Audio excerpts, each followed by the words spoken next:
The West will need to use either nukes or NATO troops to stop the Russians' advance in Ukraine. Michael Snyder reports, the new Russian offensive appears to have begun, and in recent days, the Russians have been steadily gaining ground in several key areas of eastern Ukraine. Things seem to be going particularly well for the Russians in the northern part of eastern Ukraine. A breakthrough seems to be developing, and it's being reported that the Ukrainians are preparing to establish a new line of defense outside Kharkov. The Russians have clearly gained the upper hand in the conflict, and that has extremely serious implications. Prior to these new advances, the conflict in Ukraine had mostly been an artillery duel for several months, and even though the Western powers have been trying to provide the Ukrainians with sufficient ammunition, the Russians have been able to fire far more rounds each day. Ukraine's armed forces are firing some 6,000 artillery shells a day, far faster than their Western allies can resupply them. Russia is using as much as 20,000 rounds a day, equivalent to what European factories can produce in 1 month. Some experts claim that the disparity between the two sides is even larger. In any event, everyone agrees that the Ukrainians are hurting for ammo, while the Russians just continue to relentlessly pound them, and now we're learning that the Biden administration has decided not to send Army tactical missile systems to Ukraine because the U.S. military is concerned it won't have enough for itself. The Biden administration has given its Ukrainian counterparts another reason for not sending them much-wanted long-range missiles. The U.S. is concerned it would not have enough for itself. In recent meetings at the Pentagon, U.S. officials told Kiev's representatives that it does not have any Army tactical missile systems to spare, according to 4 people with knowledge of the talks. Transferring ATACMs, ATACMs, to the battlefield in Eastern Europe would dwindle America's stockpiles and harm the U.S. military's readiness for a future fight, the people said. Ukraine has put up a stiff fight, but now the writing is on the wall. The original Ukrainian army that existed at the beginning of the war is almost totally gone at this point. The Ukrainians were able to replace them with an even bigger force by literally dragging Ukrainian men off the street and by hiring vast throngs of foreign mercenaries. And I'll go on, I'll give you just one guess as to where the money to pay for all of those mercenaries came from. At this point, Ukraine is running out of men to forcibly recruit, and they're also running out of foreign mercenaries stupid enough to be sent to the meat grinder in eastern Ukraine. Meanwhile, the Russians have gathered a force that's far larger than they originally used to invade Ukraine, so the tide has turned. At this point, even mainstream news outlets in the U.S. are starting to grudgingly admit that Russia is winning.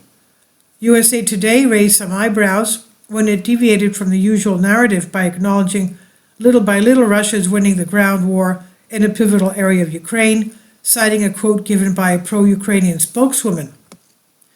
The admission was in relation to the battle for the city of Bakhmut in Ukraine's eastern Donbass region. Sending Ukraine a few dozen tanks is not going to help, and if the Western powers intend to be victorious in Ukraine, they will either need to commit NATO troops or they'll have to use tactical nukes against Russian troops in eastern Ukraine. Can you imagine? Of course, either option will almost certainly mean full-blown nuclear war. Needless to say, we're already dangerously close to this type of annihilation after the world learned that it was actually the Biden administration that blew up Nord Stream pipelines. The Russians decided to send a message by flying 4 military aircraft off the coast of Alaska. 4 Russian aircraft were detected and intercepted over the Alaska Air Defense Identification Zone on Monday in what NORAD called a routine incident.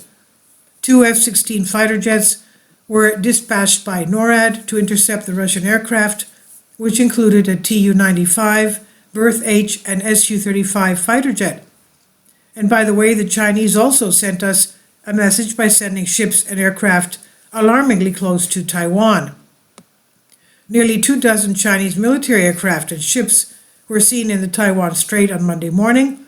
According to the country's defense ministry, there were 18 Chinese Army aircraft and 4 ships spotted, 11 of which crossed the median line of the contended buffer zone. And this comes amid heightened tension in the region after the U.S. shot down a 200-foot Chinese spy balloon that was caught flying across Montana. None of this had to happen. Unfortunately, the Biden administration has made a series of colossal errors over the past 2 years, and now we stand on the brink of the unthinkable. Just recently, a French historian made headlines over the globe when he declared that the new world war has started. A French historian who accurately predicted the fall of the Soviet Union over a decade in advance says that World War III has already begun as a result of the conflict in Ukraine. The comments were made by Emmanuel Todd, one of France's leading intellectuals, during an interview with the Le Figaro newspaper. Quote, "It's evident that the conflict, initially a limited territorial war, has evolved into a global economic confrontation between the whole West on one side and Russia, backed by China, on the other. It has become a world war," Todd said. So welcome to the party, pal. I told my readers that World War III had begun last February.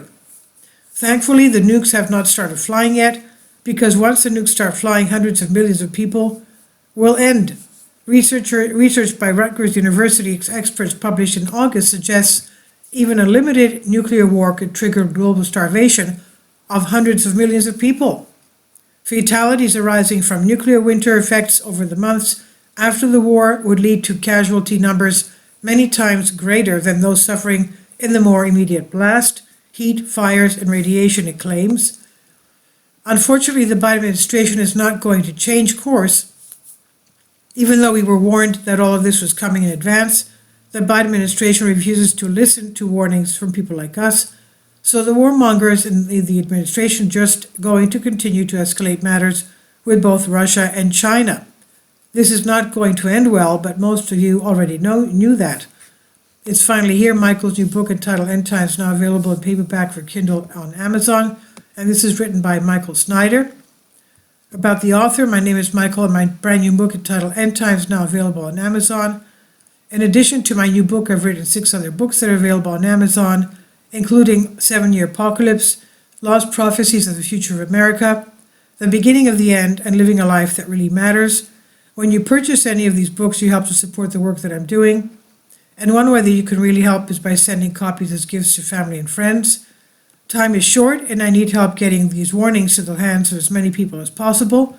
I've published thousands of articles on the Economic Collapse blog, End of the American Dream, and The Most Important News. And the articles that I publish on those sites are republished on dozens of other prominent websites all over the globe. I always freely and happily allow others to republish my articles on their own websites, but I also ask that they include this about the author section with each article.